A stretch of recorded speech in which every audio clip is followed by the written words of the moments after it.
بسم اللہ الرحمن الرحیم۔ کھول کے دیکھ چشم دل، آتا ہے لطف کیا نماز میں، ہر طرف آتا ہے نظر نور خدا نماز میں۔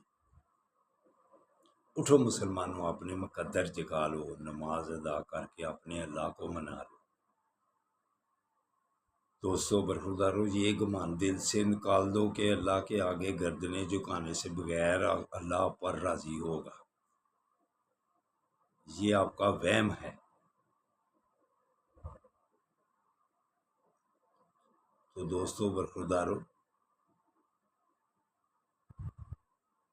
جب آپ اللہ کے آگے گردنیں جھکا لیں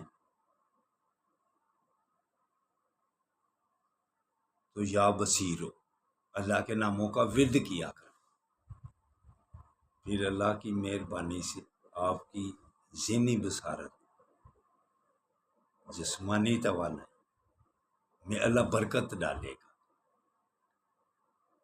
تو دوستو برخوردارو،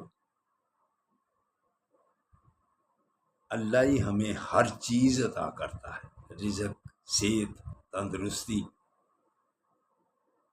تو اس لیے اللہ کے آگے اگر گردنیں جھکانے سے پیچھے رہے تو کیا کہتا ہوں، وہ آدمی بالکل زیرو ہے جو اللہ کی بات ماننے سے پیچھے ہے۔ تو دوستو برخوردارو، اب مظلوم مسلمانوں کے لیے دعا کرو جن کو ناجائز طریقے سے انہوں نے جیل میں بند کیا ہوا ہے۔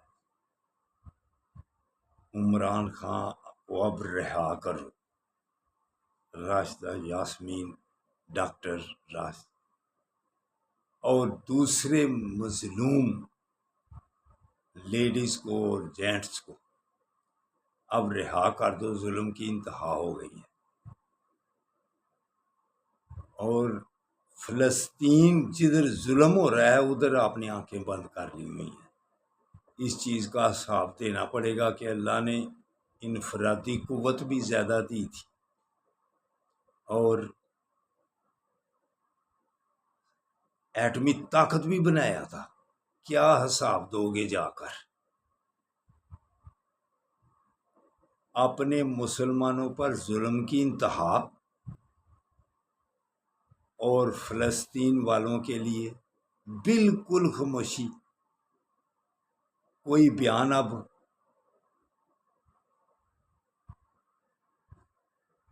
برخوردارو، آپ فلسطین کی حمایت میں اسرائیل کی ساری چیزوں کا بائی کاٹ کر دو، اقتصادی بائی کاٹ اس کا کرو تاکہ